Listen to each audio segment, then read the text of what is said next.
오순절 5번째 주일이고요. 그리고 오순절이라고 하는 것은 성령 강림절 이후부터를 오순절 몇째 주일 이렇게 교회력에서 이야기를 하고 있죠. 교회력 가운데에는요, 가장 긴 기간이 오순절 기간이에요. 네. 마찬가지로 우리가 성령의 역사하심에 있어서도 예수님 부활 이후에 이 땅에 임한 성령의 역사하시는 시간이 가장 길다. 전체적인 구속사에 있어서도 구속사가 뭡니까? 하나님께서 이 땅을 창조하시고 이 땅을 주관하시며 우리들을 이 땅에 살아가고 있는 우리들을 구원하시는 그 모든, 그래서 이 땅에 종말이 이루어지는 모든 관계, 이 우리들이 인간의 구원에 관계된 모든 역사를 구속사라고 우리가 부르는데요.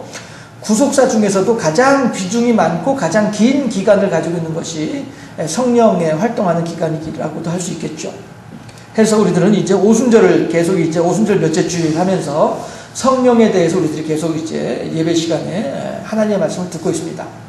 그런데 제가 오순절 성령 강림 주일에 여러분들한테 했던 말씀 가운데 하나가 뭐였냐면 성령이 하는 역할이 무엇이냐라고 하는 것이었습니다. 성령이 하는 역할이 뭐죠? 성령은 여러 가지 역할들을 합니다. 병을 고치게 하고 환상을 보게 하고 방언을 하게 하고 이런 거 다 성령이 하는 일입니다. 예언을 하게 하고 다 성령이 하는 일입니다. 그렇지만 그보다 더 중요한 일이 있습니다. 가장 근본적이고 가장 본질적인 일들. 우리 사람들도요, 여러 가지 일들을 다 감당하고 있잖아요. 그렇죠? 여러 가지 일들을 감당하지만 그 중에 가장 중요한 한 가지 역할이 있을 것 아니겠어요? 한 사람으로서 내가 이 역할만큼은 나의 가장 중요하고 가장 비중이 많은 역할이야. 그리고 그 이후에 여러 가지 다양한 역할들이 있어. 이렇게 이제 우리들이 얘기를 할 수 있단 말씀입니다. 그런 것처럼 성령도 다양한 역할들을 감당하지만 그 중에서도 가장 중요한 역할, 가장 본질적인 역할이 무엇이냐 하면 성도의 견인이라고 하는 역할이란 말이죠. 해서 견인이라고 하는 것을 가지고 여러분들한테 제가 뭐라고 설명을 드려요? 내가 아무리 좋은 자동차를 가지고 있다 할지라도 그 자동차가 고장이 나게 되면 견인차가 와서 견인차가 내 자동차를 끌고 간단 말씀이에요. 그러면 내 차가 아무리 성능이 좋아도 일단 견인차에 딱 이제 매달게 되면은 견인차가 가는 방향으로, 견인차가 가는 속도로, 견인차 운전자가 의도하는 대로 그렇게 움직일 수밖에 없는 것이 견인되는 자동차의 특징이란 말씀이에요. 성도가 성령이 성도를 견인하고자 할 때에 그러한 자세로 성령의 인도함을 따라가야 된단 말이죠. 성령은 성도를 이 방향으로 견인해 가려고 하는데 성도는 무슨 소리야? 난 이거 하고 싶어 하면서 저쪽 방향으로 가버리려고 하면은 이거는 온전한 성도의 견인이 아니란 말씀이죠. 다시 말해서 성도의 자세가 아니란 거죠. 견인되어져 가는 성도의 합당한 모습이 아니란 것이죠. 그런데 우리들은 간혹 하나님의 역사하심, 성령의 인도하심보다는 나의 욕심과 나의 계획과 나의 계산과 나의 생각을 먼저 앞세우려고 하는 그런 경향들이 우리들에게 있다라고 하는 것입니다. 해서 그것이 아니고 이것이야 라고 하는 걸 계속 끊임없이 우리들에게 가르쳐주는 것, 이것이 성령께서 하신 일이고 우리 성도가 신앙생활을 해야 될 이유도 여기에 있다는 것입니다. 이것에 대해서 어디에서 배울 수 있겠어요? 성도의 견인이라고 하는 말에 대해서 누가 가르칠 수 있겠습니까? 교회 와야만이 그런 일들에 대해서 알 수가 있는 것이죠. 해서 우리가 교회 학교 할 때 교회 학교 친구들한테 그런 얘기 자주 하거든요. 얘들아, 너희들 주일날 텔레비전 보면 거기선 복음이 없어. 교회에 나와서 하나님 목사님 말씀을 들어야, 선생님한테 성경을 배워야, 그래야 복음의 구원의 복음이 있는 거야. 이런 거 이제 교회학교 학생들한테 많이 얘기를 강조하거든요. 우리 성도들이 마찬가지로 내가 살아가고 있는 삶의 방향이 합당한지, 내가 지금 계획하고 있는 것이 하나님 뜻에 합당한지 아닌지에 대해서 생각해 볼 수 있는 여유를 어디서 찾겠냐 하는 거예요. 번잡하게 분주하게 세상 일 하면서 그런 것들을 생각할 수 있는 여유가 있을까요? 교회 나와서 그래도 일주일에 한 번씩 교회 나와가지고 같이 앉아있으면서 다른 성도들하고 같이 교제하고 교통하면서 선포되어진 말씀을 들으면서 기도하면서 이러면서 내가 이렇게 해야 되겠구나, 아니구나, 이게 하나님 뜻이겠구나, 이런 걸 알 수 있는 기회가 여기에 있다라고 하는 것이죠. 해서 성도의 견인이라고 하는 측면에서도 우리들의 신앙생활은 매우 중요하다라고 하는 것입니다. 그 뭐 지난주나 뭐 이번 주나 뭐 10년 전이나 지금이나 뭐 똑같은데 교회 뭐하러 가? 이런 생각들은 다 어떤 생각들이에요? 예, 성도의 합당한 길에서 벗어나서 곁길로 빠져서 엉뚱한 다른 길로 가도록 만들려고 하는 그런 마귀의 계계이다라고 하는 사실을 우리가 다시 한번 깊이 생각해 봐야 될 것이에요.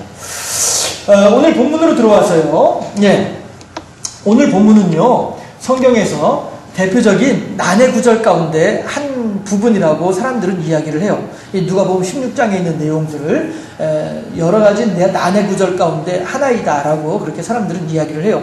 하지만 난해 구절이라고 하는 것은요, 해석하기 어려운 구절이지 해석할 수 없는 성경 구절은 아니에요.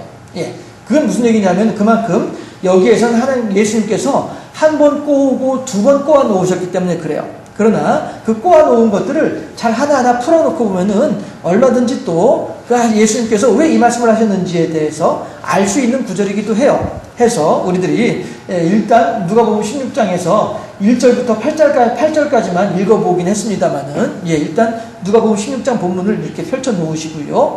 함께 보도록 하죠. 그랬을 때에 이 1절부터 8절까지는 내용, 그리고 16장에 있는 내용들에 대해서 우리가 더 정확한 예수님께서 왜 이 말씀을 하셨는지를 알기 위해서는요, 본문을 이렇게 세 단락으로 나누어서 생각해 볼 필요가 있어요.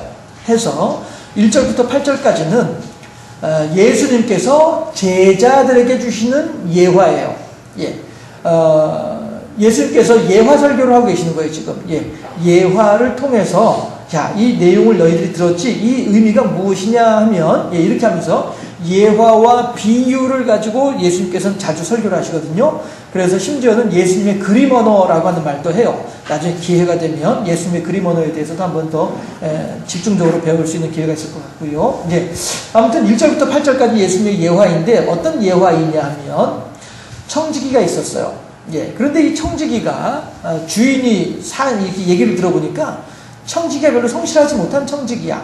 그래서 안 되겠다. 너 그만 이번 달까지만 하고 일 그만둬라. 아니면은 올 연말까지만 하고 일 그만두어라. 이렇게 주인이 얘기를 한 거예요. 그랬더니 이제 정작 파면 예고를 받은 해고 통지를 받은 이 청지기가 어떻게 하면 좋지? 라고 생각을 하다가 옳지 하고선 이제 빚쟁이들, 주인으로부터 빚을 진 빚쟁이들을 불러다가 너 우리 주인한테 얼마 빚졌어? 기름 100말 빚졌습니다. 그래? 그럼 빚쟁이 빚무서 다 지워버리고 여기다 80말이라고 써. 그럼 이제 20말을 자기가 탕감받은 거 아니에요? 어이구 신나라, 웬일이세요? 하니까 나중에 내가 찾아가면은 나 박대하지 마라. 알았지? 아이 그러면요. 이렇게 서로 간에 약속을 하는 거예요. 또 한 사람이 왔어요. 너는 우리 주인한테 얼마 빚졌어? 밀 100석을 빚졌습니다. 그래? 그럼 그 문서 찢어버리고서 여기다 80석이라고 다시 써. 어이구 20석이나 탕감을 해주세요. 나중에 내가 찾아가면은 내가 좀 아쉬운 소리 할 때 나 모른 척하면 안 돼. 걱정하지 마세요. 이런 식으로 이제 일을 처리를 하는 거예요.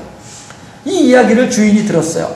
듣고 난 뒤에 여러분은 어떻게 생각할 것 같아요? 아니 저놈이 말이야, 지 것도 아니고 내 거 가지고 말이야, 지가 인심 쓰고 말이야, 저런 나쁜 놈이 있나 고얀 놈이 있나. 우리들은 그렇게 할 것 같은데 주인은 뭐라고요? 8절에서 청지기가 그 일을 지혜롭게 행한 것으로 인하여서 그를 칭찬했다라고 하는 거예요. 이게 예수님의 이야기예요. 그랬는데 그 예수님의 이야기를 이제 9절부터 13절까지 해서 예수님께서 설명을 해주세요.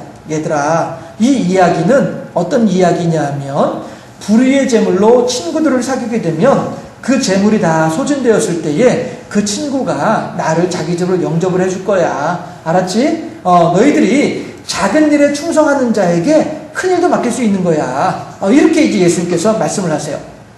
그랬더니 14절 15절에서 바리새인들은 14절에서 뭐라고 하냐면 돈을 사랑함으로 이렇게 얘기를 해요. 누가복음 16장 14절에서 바리새인들은 돈을 사랑함으로 예수님을 향하여 비웃었더라 이렇게 얘기를 해요. 그러면 바리새인들은 예수님께서 왜 이러한 예화를 하시고 왜 이런 내용을 제자들한테 설명을 해주시는지에 대해서 바리새인들은 예수님께서 왜 그렇게 했는지 그 뜻을 이해한 거예요. 여러분들은 이해하시겠습니까? 왜 예수님께서 이런 얘기를 하시고 이렇게 제자들을 가르쳐 주셨는지 여러분들이 이해하시겠어요? 우리들은 이해하기 어려워요. 그런데 바리새인들은 이해를 한 거예요. 그러면은 우리들은 이것이 하나님 뜻이구나 하는 것을 알게 되면 거기에 납작 엎드려가지고 예 알겠습니다 하나님 제가 주님 뜻대로 살겠나이다. 주님 뜻대로 살기로 했네. 주님 뜻대로 살기로 했네. 이것이 우리들의 마땅한 일이잖아요. 우리들은 당연히 그렇게 하려고 하잖아요. 그렇죠? 그런데 바리새인들은 주님의 뜻이 무엇인지를 알았음에도 불구하고 거기에 대면서 어떻게 해요? 아이고 참나 뭐 그런 쓸데없는 소리를 하고 있어. 비웃었더라. 호수를 쳤다는 거예요. 이것이 우리가 보는 1절부터 15절까지의 내용입니다. 이것을 가지고 그러면 1절부터 8절까지 이 불의한 청지기에 대한 이야기 속에 담겨져 있는 예수님의 참뜻이 무엇인지를 함께 생각해 볼 수 있기를 바랍니다. 예. 제가 이미 설명해 드렸던 것처럼 예수님의 예화는요, 불의한 청지기에 대한 이야기예요. 그 청지기는 분명히 불의한 자이죠. 예. 자기 것도 아니고 주인의 것을 가지고 주인의 빈 문서를 찢어버리고서는 새롭게 빈 문서를 쓰면서 주인의 것을 가지고 자기가 인심을 쓰니까 정말로 불의한 인간이 맞죠. 예. 더군다나 그 앞에 1절에서도 뭐라고 하냐면은 주인의 것을 훔쳐간다라고 하는 소문을 들었단 말이에요. 주인의 것을 훔쳐갔다는 말이 무슨 얘기예요? 이런 거죠. 예. 일꾼을 8명을 썼으면서도 불구하고 주인한테 보고서 쓸 때에는 일꾼 10명 썼습니다 해놓고서는 2명 일당은 자기가 가져가 버리고 마는 거예요. 예. 이게 주인의 것을 훔치는 거죠. 예. 지금 제 얘기했다시피 나 이번에 이 일 때문에 내가 이 일 하면서 100만 원 들었어요 라고 하면서 주인한테 100만 원 재정 청구하는 거예요. 그런데 실제로 쓴 거는 50만 원밖에 안 되거든. 그럼 나머지 50만 원은 뭐예요? 내 주머니에 집어넣는 거죠. 예. 이런 일을 하던 사람이 청직이었단 말이에요. 그러다 보니까 주인이 얘라 이 녀석아 너 같은 녀석한테 내가 뭘 맡기겠냐? 너 이제 일 그만해라. 내가 정직한 사람을 데려다가 이 일을 맡겨야 되겠다라고 이제 얘기를 하는 것이죠. 해서 분명히 예수님께서 예를 들었던 그 분명히 불의한 청지기가 맞습니다.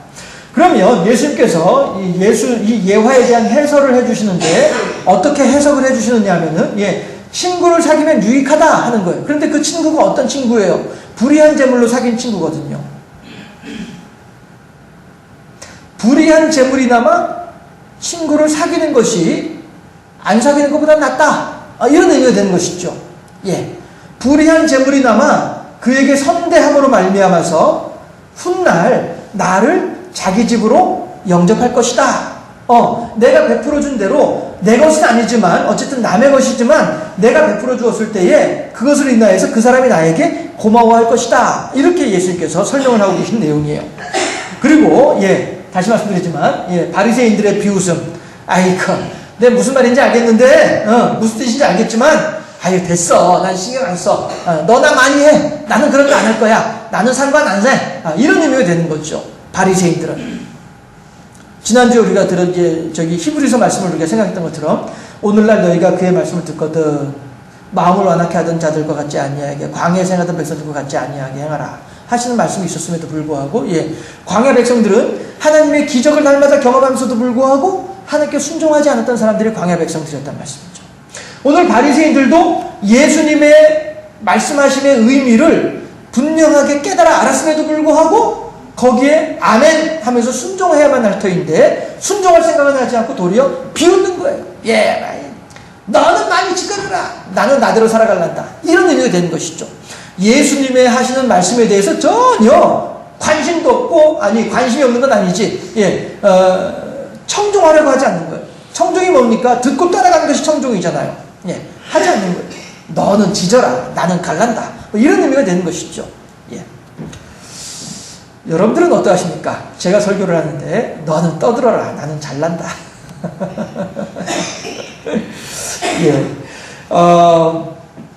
이것이 이제 각 단락의 내용들입니다. 나하고 아무런 상관이 없어. 이게 바리새인들이 하는 이야기예요. 했을 때에 중요한 포인트가 무엇인지를 우리가 생각을 해봐야 됩니다. 이 각각의 단락마다 1절부터 8절까지 9절부터 13절까지 14절 15절 이것이 여기에서 우리가 관심을 가져야만 할 것이 무엇이냐 하는 것이죠. 했을 때에 이거예요. 우선 예화에서는요 청지기의 행위에 우리가 관심을 기울이면 안 돼요. 청지기의 행위는요 이건 분명히 잘못된 행동이에요. 거기에 우리가 관심을 기울일 필요가 없습니다. 다만 주인이 무엇이라고 얘기를 했냔 말이에요. 주인이 했던 얘기가 뭐냔 말이에요. 주인이 뭐라고 얘기를 했습니까? 그가 지혜롭게 이 일을 처리한 것으로 인하여서 라고 얘기하잖아요. 이게 중요한 거예요. 청지기는 나는 분명히 파면당할 걸 알았어요. 나는 분명히 해고당할 거를 알았어요. 그러면 해고당하게 된 내가 어떻게 해야 되지? 어떻게 하면 좋지? 땅을 파자니 힘이 없고 빌어먹자니 부끄럽구나. 어떻게 하면 좋을까? 3절에서 고민하는 내용이잖아요. 그렇죠? 자기의 오늘 나의 현실에 대해서 정확하게 알고 있는 사람이 청지기란 말이에요. 그리고 오늘 나의 현실을 위해서 준비할 수 있었던 만큼의 지혜가 있었다는 것이죠. 이게 중요한 거예요. 중요한 것은 주인도 8절에서 하는 말이 청지기가 아이고 그 나쁜 놈, 그 못된 놈, 그 놈은 하던 행동을 그대로 하고 있구나. 안 그래도 그렇게 못된 짓을 해가지고 내가 그 녀석을 파면시키는 건데 여전히 그 짓을 그대로 하고 있구나. 이렇게 손가락질을 하는 거 아니에요. 손가락질을 하는 것이 아니라 파면시킬 때에는 그저 자기 욕심 따라서 그렇게 주인의 것을 착복했지만은 지금은 자기가 그 자리에서 떨려났을 때, 파면당했을 때에 그 뒷일을 준비하고 있는 그 지혜로움으로 인하여서 주인은 그 청지기를 칭찬하고 있다라고 하는 이것에 우리들은 관심을 가져야 돼요. 그의 행위가 중요한 것이 아니고요. 그의 마음가짐이 중요하단 말이에요. 미래를 준비할 줄 아는 마음가짐. 이게 중요한 겁니다. 여러분들 꼭 기억을 해주세요. 청지기에게 있어서 무엇이 중요하다고요? 미래를 준비하는 마음가짐이 중요한 거예요. 두 번째, 예수님께서 해석해 주시는 내용. 이것은 무엇이냐면은 너희들이 작은 것에 충성을 하는 자들이 큰 일에도 충성할 수 있다라고 하는 거예요. 이게 중요한 거예요. 작은 일에 충성하지 않는 자는 큰 일도 충성하지 않는 거예요. 다시 말해서 캐세라세라 뭐예요? 될 대로 되라 이거죠. 오늘 내가 곧 청지기의 자리에서 파면당할 건데 이 일에 대해서 중요하게 여길 줄 모르는 사람은 정작 파면되고 난 뒤에도 자기 앞길을 헤쳐나갈 수 없다는 거예요. 그러니까 해고 통지를 받은 것은 작은 일이에요. 그리고 해고당했을 그 상황을 준비하는 것은 큰 일이란 말씀이에요. 그런데 해고 통지를 받았음에도 불구하고 괜찮아 뭐 해고되면 되나지 뭐 지가 나를 해고시킬 거야 절대 해고 못 시킬걸 또 해고당하면 되는 거지 뭐 그때 가면 그때 걱정하면 돼 신경 안 써 이렇게 오늘을 나태하게 오늘을 게으르게 사는 사람들 작은 일에 충성하지 못하는 사람들은 큰 일도 맡길 수 없다라고 예수님께서 말씀하시는 거예요. 자, 이게 또 포인트입니다. 여러분들 요거 꼭 기억을 해주세요. 나중에 요 세 가지가 하나로 합쳐지게 됩니다. 잘 기억을 해주세요. 첫 번째 예화에서의 포인트는 준비하는 자세가 중요합니다. 청지기가 내가 파면됐을 때에 해고당했을 때에 땅을 파자니 힘이 없고 빌어먹자니 부끄러운 그 상황을 만났을 때에 어떻게 하면 내가 그 상황을 타개할 수 있을까? 준비하는 자세가 중요한 거예요. 그 다음에 예수님께서 하신 말씀은 지금 해고 통지를 받은 지금 이 순간을 중요하게 지금 이 순간에 성실하게 살아가지 않는 사람은 나중에도 성실하지 못하다는 거예요. 그래서 지금 일은 작은 일이고요. 나중 일은 큰 일이에요. 작은 일에 충성하지 못하는 사람은 큰 일에도 충성할 수 없다라고 예수께서 말씀하셨다는 이 사실이 중요한 겁니다. 마지막에 바리새인들은 뭐예요? 함께 읽어보도록 합시다. 이거야말로 중요한 일이니까 바리새인들 시작. 회개할 줄 모르는 완악한 심령이란 말이에요. 바리새인들은 회개할 줄 모르는 완악한 심령, 굳은 마음, 악한 마음, 결코 변하지 않는 마음. 어떤 마음으로요? 나의 욕심을 따라서 돈을 사랑하는 자들이니까 14절에서 바리새인들은 돈을 사랑하는 자들이므로 예수님이 그 말씀을 들으면서 예수님을 향해서 비웃었더라. 예수님께서 하시는 이 금과 옥조의 생명의 말씀을 들으면서도 불구하고 알았어요 예수님 내가 예수님 말씀대로 돈을 사랑하지 아니하면서 오직 오늘 작은 일에 충성하여서 하나님으로부터 큰 사명을 감당할 수 있는 그런 믿음의 사람이 되겠습니다. 이렇게 결단을 하는 것이 아니라 에이 그 참말로 돈이 얼마나 좋은데 그래 됐어 더 이상 시끄러워 그런 말 하지 마 쓸데없는 소리 하지 마라. 이게 완악한 심령이란 말이에요. 어떤 회개할 줄 모르는 완악한 심령이란 말이에요. 우리들은요 회개할 줄 모르는 완악한 심령으로는 결코 하나님의 의를 이룰 수 없다라고 하는 사실을 마음에 깊이 간직할 수 있어야만 합니다. 자, 그러면 한 번 더.